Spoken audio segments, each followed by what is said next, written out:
E o Filho de Deus, Jesus Cristo, o Senhor, disse: Eu sou o caminho, a verdade e a vida. Ninguém vem ao Pai a não ser por mim. Portanto, ide por todo o mundo, ensinando e pregando o Evangelho a cada uma pessoa nas partes mais remotas da terra. Em Contato, o Ministério de Ensino do Dr. Charles Stanley. Bem, eu tinha um emprego estável e uma nova casa bonita, mas meus dias eram muito vazios. Eu me sentia sozinha. Todos os dias pareciam iguais. Eu descia as escadas para trabalhar, depois comia no segundo andar, e então subia para dormir. Eu não tinha um marido, nem filhos, e não haviam amigos na minha vida. Embora eu já tenha sido casada, nós dois fomos infiéis. E descobri que não podia ter filhos. Eu realmente queria fazer algo da minha vida. Ele não me apoiava, então tive que sair. Acreditei nas mentiras sobre mim mesma, que eu não valia nada e que ninguém me queria. Tentei lutar contra a minha depressão, medicamentos e terapia, novos relacionamentos, mas nada funcionava. Eu conversava com minha irmã, mas nunca quis contar a ela os lugares sombrios onde estive. Eu continuava ouvindo essas vozes na minha cabeça, uma voz que soava como eu, mas não era eu. Dizia: você não vale nada. Ninguém te quer. Você nem tem amigos. E eu pensava que ainda tinha 30 anos de vida pela frente. E isso parecia uma sentença de prisão. Foi quando eu comecei a pensar em suicídio e elaborei um plano. Eu estava aliviada de pensar que tudo isso acabaria em breve. Minha irmã sabia que eu estava em perigo, mas ela não sabia como ajudar. Então, ela começou a ler partes do livro do Dr. Stanley, Quando o Inimigo Ataca. Eu ouvia a voz dela, mas não escutava o que ela estava dizendo.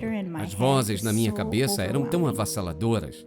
Um dia, minha irmã leu uma lista de afirmações do livro. Eram mentiras que Satanás usa para nos enganar. Então, algo na minha mente fez um clique e eu gritei: o que você está dizendo? Como você sabe que estou ouvindo na minha cabeça? Minha irmã me enviou o livro e eu devorei as páginas. Eu sentia como se Jesus estivesse dizendo: Debbie, apenas me entregue seu pecado, me entregue sua dor, um detalhe de cada vez.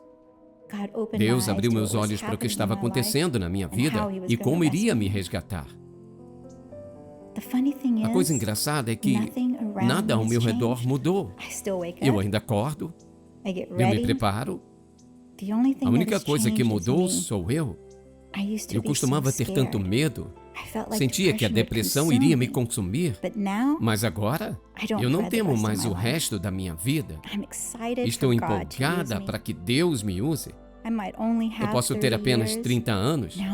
Agora, minha oração é: Senhor, temos muito a fazer juntos, então vamos começar.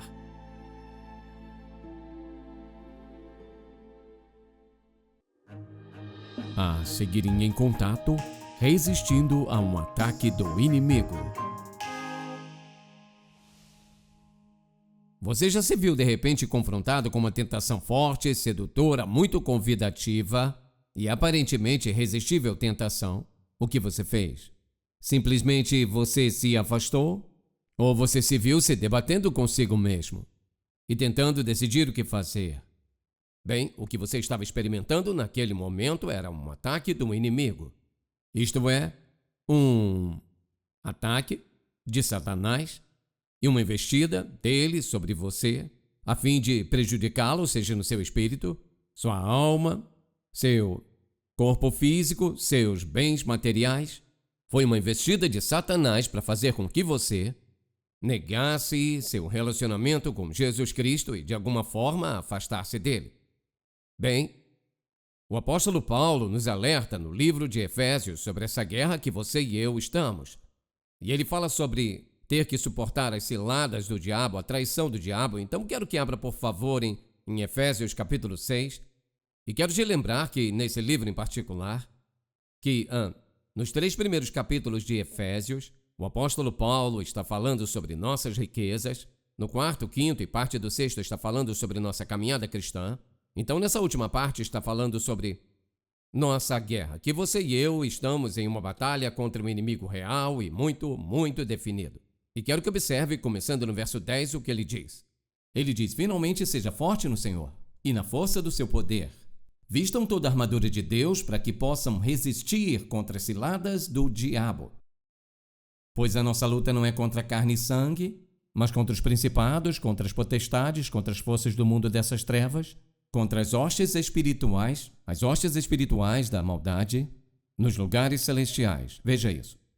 Porque a nossa luta não é contra a carne e o sangue, mas contra os principados, contra as potestades, contra as forças do mundo dessas trevas, contra as forças espirituais da maldade nos lugares celestiais. O título dessa mensagem, hoje, é uma mensagem sobre tentação, mas quero intitulá-la simplesmente assim. E é resistindo a um ataque do inimigo. Bem, o que ele quer dizer quando ele fala das ciladas do diabo? Está nos alertando sobre isso, que Satanás tem definida uma estratégia que ele usa contra o povo de Deus. Ele tem táticas, tem estratégias, ele tem meios. O que está simplesmente dizendo é isso, que Satanás vem até nós com um plano, um bem definido plano de como ele vai nos derrubar, como vai nos destruir, como vai nos derrotar. Então o que está dizendo aqui está nos lembrando que nossa guerra não é contra carne e sangue, é contra uma força maligna, é contra Satanás e suas forças malignas, que tem uma estratégia específica para que destrua o povo de Deus. Agora, quando falamos sobre toda essa ideia de ataque do inimigo, o que queremos dizer com ataque do inimigo? Um ataque do inimigo é uma deliberada e voluntária investida de Satanás a um indivíduo a fim de destruir, ouça, para prejudicá-lo ou destruí-lo em seu espírito, seu corpo, seu ser físico, seus bens materiais, ou até sua vida emocional, ou tudo isso junto. Mas seus objetivos são sempre os mesmos. E o seu propósito em nos atacar e tentar nos desalojar de alguma forma. Eis o objetivo dele. Ele quer de todas as formas possíveis nos desviar de Deus em direção a ele. Em segundo, ele quer frustrar o propósito de Deus em nossa vida, seja ele qual for. Ele quer negar a Deus a adoração e a glória que damos a Deus pela nossa entrega a Ele, nossa adoração e louvor a Ele. Em última análise, ele quer nos destruir. Esse é sempre seu objetivo final. Então, o que ele faz? Ele trama e planeja e então ele nos ataca. Ele apresenta a nós essas tentações e provações e dificuldades na vida que ele acredita que pode usar para nos derrotar em nosso relacionamento com o poderoso Deus. Agora, o que eu quero que façamos ao menos, examinar essa estratégia. Provavelmente há muitas maneiras que Satanás tentaria nos derrotar, mas há coisas muito definitivas que são claramente mostradas nas Escrituras. Agora alguém diz, bem, mas são dias diferentes do que estamos falando de 2000 anos atrás, ou 1000 anos atrás, ou até mais do que isso. São dias diferentes, é uma cultura diferente, nem sequer pensamos desse jeito. Bem, a verdade é que Satanás não mudou sua estratégia. Sua estratégia, suas armadilhas, sua habilidade astuta é a mesma. Então eu quero que olhemos uma que é muito evidente nas Escrituras. Se você pensar, podemos voltar para o 3º capítulo de Gênesis e ver a forma com que ele operou na vida de Eva e na vida de Adão e ver a maior parte das estratégias que ele usa, mas quero que olhemos para isso a partir de várias Escrituras aqui. Agora, percebendo que a mente é de fato o órgão do pensamento e que toda tentação, em primeiro lugar, é oferecida à mente. Pense sobre isso. Pense sobre aquilo. Pense sobre como alcançaria essa necessidade ou desejo em sua vida. O que ele faz? Satanás vem até Eva e a primeira coisa que ele fez a ela é um dos aspectos de sua estratégia. Eis o primeiro aspecto da estratégia dele que eu quero que pense. E é que Satanás foca a atenção de Eva para uma coisa específica. Ele sempre foca a nossa atenção em um específico desejo ou uma específica necessidade. Então, como ela foi um desejo, ele disse a ela, sabe, você pode ser como Deus. Você pode saber a diferença entre o bem e o mal. Essa é a abordagem dele. Pense sobre isso. Você pensa em todas as árvores do jardim, todos os caminhos, todos os passeios, todos os rios e todos os lagos. Toda a beleza, todo esse ambiente absolutamente perfeito que esse Deus infinito tem o poder de criar todas essas coisas belas. Esse lugar que Deus criou não poderia ter sido melhorado. Ela tinha tudo aquilo que ele faz. Ele fez a mesma coisa a ela que fará conosco. Ele focará nossa atenção e a reduzirá ao que nós não temos, porque o diabo sabia que poderia roubar de Eva sua alegria, por tudo que de fato ela tinha, apontando, reduzindo e dizendo: mas olha o que você não tem. Olha o que está faltando em sua vida. Ele sabe exatamente como lidar conosco. Então o que ele faz? Ele aponta e reduz a um desejo, a uma necessidade particular que nós temos. A segunda parte que eu quero que note é essa, que ele determina o tempo da tentação. Satanás não irá nos tentar a qualquer momento, em qualquer lugar, de qualquer maneira, porque veja, ele sabe que todos temos fraquezas e fragilidades em nossa vida. Há momentos em que somos mais vulneráveis do que em outros momentos. Há momentos em nossa vida que estamos muito fracos. A verdade é que todos temos nossas áreas de fraqueza, seja o que for. Alguém diz: bem, eu não sei qual é a minha. Se você não sabe qual é a sua área de fraqueza, então, meu amigo, Satanás já tem pelo menos um pequeno espaço em sua vida, porque, sim, ele sabe o que é, e certamente ele sabe, você diz: bem, ele é infinito em conhecimento. Não, tudo que ele faz é observar como vivemos. Ele sabe quais são nossas áreas. Você diz: como eu vou descobrir o que é? Eis o que deve fazer. Você faz a si mesma pergunta: em que área de minha vida que eu falho continuamente? E em que área da minha vida eu tenho mais dificuldade em ser obediente a Deus? E em que área da minha vida eu tenho que voltar de novo e de novo e de novo e confessar e se arrepender do mesmo pecado? Muito provavelmente você pode concluir essa é uma fraqueza, mas como eu faço para avaliar a minha vida? Bem, faça a si mesma a pergunta. A última vez que teve aqueles sentimentos, a última vez que caiu ou cedeu ao pecado ou à tentação e se rendeu ao diabo, pergunte a você mesmo o que eu estava pensando naquela hora, o que estava acontecendo em minha vida, quais eram as circunstâncias, o que eu estive pensando, onde eu estava, qual era a situação, o que estava acontecendo na minha vida quando vacilei, quando caí naquela vez. Você vai começar a entender os momentos, as circunstâncias, as situações em que Satanás sabe que nós somos mais vulneráveis. Precisamos avaliar a nossa vida. Se há algo que nós continuamos caindo, é mais que provável, essa é uma área que Satanás vai fazer o seu melhor para conseguir uma brecha, uma fortaleza, como ele diz, construída em nossa vida. A terceira coisa que eu quero que note é essa, e é que uma de suas estratégias é criar dúvidas em nossa mente. Se ele pode criar dúvida em sua mente sobre Deus, bem, se Deus é tão bom porque ele fez isso e aquilo, se ele pode criar dúvida na palavra de Deus, ele não tem só uma brecha, uma fortaleza, ele começa a construir uma fortaleza. Quando você começa a duvidar de qualquer parte da palavra, alguém diz: bem, eu acredito em algumas partes da Bíblia, qual parte você acredita? Bem, eu acredito nessa parte, naquela parte, não acredito em certas coisas. É interessante para mim, porque eu descobri que ninguém jamais me disse qual parte da Escritura eles não creem. Geralmente, se você continuar falando, tem algo sobre aquela parte que, pessoalmente, os aborrece. Naturalmente, é o que Satanás faria. Faz parte de sua estratégia. Então, as pessoas, o que elas fazem é dizer: bem, você sabe que isso parece certo. E eu creio que provavelmente é verdade o que fazemos. Quando começamos a duvidar de Deus em qualquer área, nós abrimos a porta para desobediência em outras áreas. Percebe? Não vai apenas ser desobediente em uma área, você persiste num ato de desobediência e continua falhando nessa área. Você vai começar a falhar por aqui. Na verdade, não conheço muitos pecados, se é que conheço algum pessoalmente, que você pode cometer de uma forma isolada sem que, acabe se refletindo em pecar de algum outro jeito. E então, o que ele faz? Ele foca a nossa atenção em um desejo de uma necessidade. Então, ele determina um momento em que ele vai apresentar essa tentação, essa prova, porque ele sabe que o momento é muito importante. Então, ele vai criar algum tipo de dúvida em nossa mente de alguma forma. Então, a quarta coisa que ele faz, ele gosta de nos colocar em debate. Agora, muitas vezes pensamos que estamos falando conosco mesmos, então Satanás, eis aí uma tentação. Você pensa: bem, você sabe, afinal, eu mereço isso, eu acho que isso me satisfaria, eu deveria dirigir um daqueles, ou morar lá, ou vestir isso, ou fazer aquilo, ou ir aqui, ou ir lá, seja o que for. Claro que não tem nada de errado com isso, então você começa a falar e uma coisa dentro de você diz: este não é o momento certo, não é o caminho certo, não é o propósito certo, esse não é o plano certo. Então, você fala consigo mesmo e o que acontece? Nunca você se encontrou se convencendo de algo que quando você pensou pela primeira vez, você sabia que estava errado para começar, nenhuma dúvida em sua mente. Quanto mais falava consigo mesmo sobre isso, você se convencia de entrar nisso. Você diz, bem, eu me convenci a fazer isso, não você não. Enquanto você estava falando, quem você acha que estava inserindo esses pensamentos negativos? Quem você acha? Ouça, você pensa, bem, estou apenas discutindo comigo mesmo? Não, isso é o que ele faz. Ele nos envolve em um debate. A melhor forma de lidar com ele é dizer o que Jesus disse. Está escrito.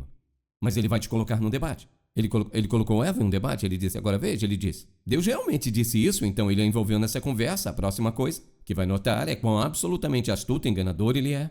Ouça, seu principal método de estratégia é usar a decepção. Agora veja isso. Ele é um enganador, ele é um mentiroso. Ele faz as coisas parecerem o que elas não são. Então aqui você vai descobrir quando ele começava a trabalhar, por exemplo, na vida de Eva e tentando enganar a ela. Dissemos que decepção é enganar alguém, fazer com que pensem que uma coisa é o que ela não é. É mentir para eles. E Jesus disse que o diabo é o pai da mentira, é um assassino. Então é isso que eu quero que observe que ele fez.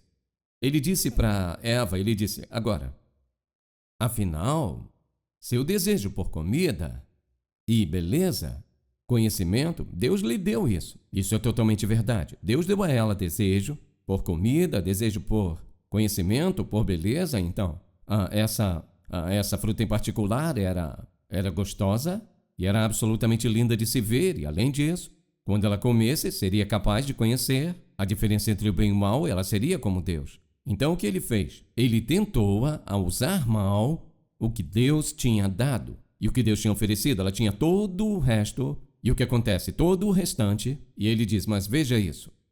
Agora note como ele a convenceu. Eis o que ele disse. Ele disse, agora, quando ela disse, bem, Deus disse que se comermos dessa árvore, certamente morreremos. O que ele disse? Ele disse, certamente não morrerás. Eis o que ele disse. Deus é muito bom para te deixar morrer. Então ele disse a ela, por exemplo, ele disse, agora, se você comer isso, então você vai ser sábia como Deus, conhecendo o bem e o mal. E o que ele estava dizendo é, ouça, Deus não é tão bom assim, porque se ele fosse tão bom, ia querer que você alcançasse o potencial dele, ia gostar que você soubesse o que ele sabe, ia gostar que tivesse todo esse conhecimento, ia gostar que fosse como ele. Então o que ele está fazendo? Ele está confundindo toda a questão. Bem, se Deus é tão bom, ouça, Deus é tão bom e te deixa morrer por comer isso. Em segundo lugar, se Deus fosse bom, ele não afastaria isso de você. Satanás é um mestre em decepção. Ele é um mestre em confundir as nossas mentes. Ele é um mestre em frustrar e confundir nosso processo de pensamento. Isso foi exatamente o que ele fez a ela. Sutis e perigosas são todas as suas tentações, porque elas vêm de diferentes maneiras, de diferentes formas, e ele camufla, e ele cobre, ele coloca em palavras sempre atraentes. Satanás nunca vai se apresentar e dizer, olá amigo, sou o diabo. Ele nunca vai dizer isso. Ele vai sempre surgir parecendo o máximo com Deus, parecendo que ele é do seu time, parecendo que ele está do seu lado, que ele está cuidando de você, você tem essas vontades, suas necessidades, ele quer te ajudar agora, quer te ajudar a conseguir o que você quer. Vou te dizer uma coisa, Satanás de fato nos ajudará a conseguir o que queremos para nos dar o que ele quer que tenhamos, que é a destruição final. É assim que ele trabalha. Em última análise, o que ele diz é isso.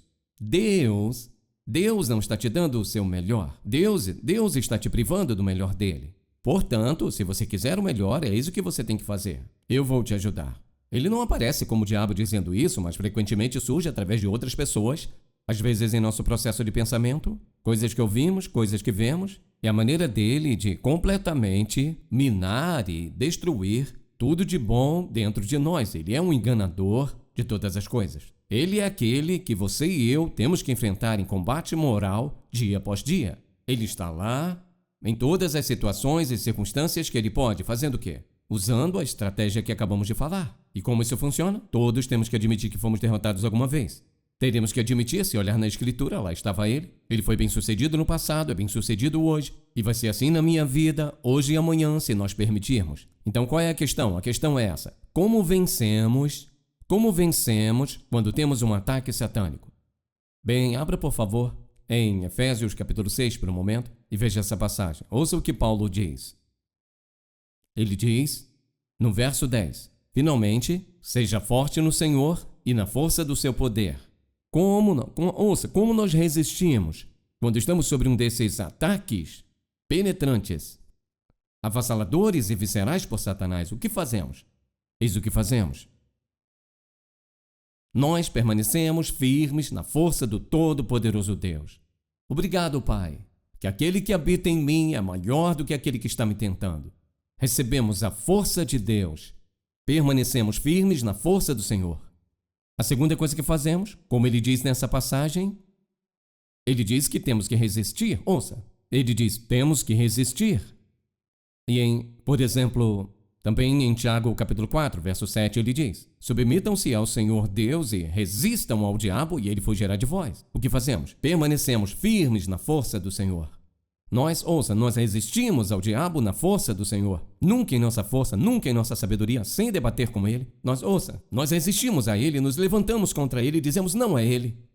Em nosso coração dizemos não a ele. Terceira coisa que fazemos, exatamente o que Jesus fez. E é responder às tentações dele dizendo, está escrito.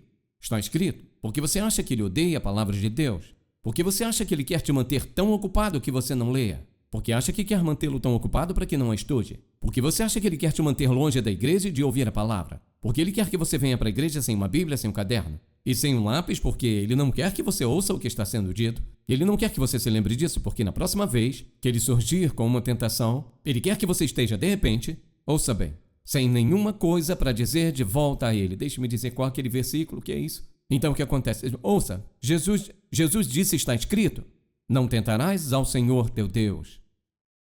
Nem só de pão viverá o homem. Jesus respondeu os ataques violentos de Satanás sobre ele com uma réplica na palavra do Deus vivo. Ele sabia que Satanás não tinha uma resposta para aquilo. O que fazemos? Dizemos, está escrito. Seja qual for a questão, não importa qual seja, arranje 1, 2 versículos das Escrituras, ou 3 ou 4, o que for, mas uma coisa com qual esteja armado. Algo com que esteja armado para dizer o que Jesus diz. Está escrito. Então, como resistimos? Permanecemos firmes na força do Senhor.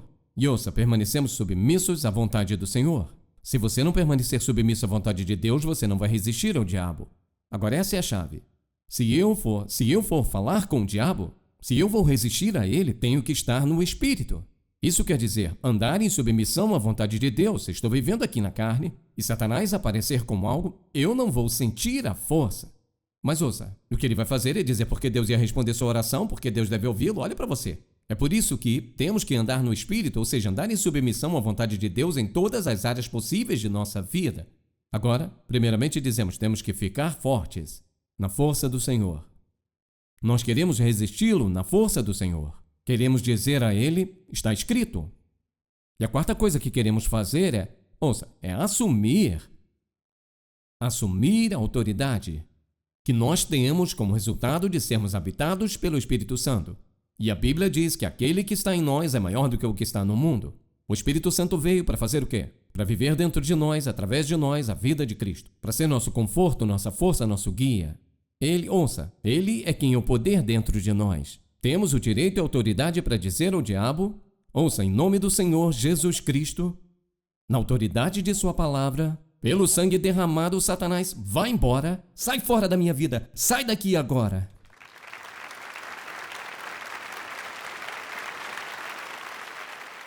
Você diz, bem, agora ele vai voltar? Com certeza. Com certeza. Mas naquele momento ele se foi. Você diz, Jesus, ele apenas tentou 3 vezes. Jesus, Satanás o atormentou em cada momento. Cada momento desperto de sua vida, o diabo estava lá. Só porque temos essas 3 tentações, não significa que essas 3 foram as únicas.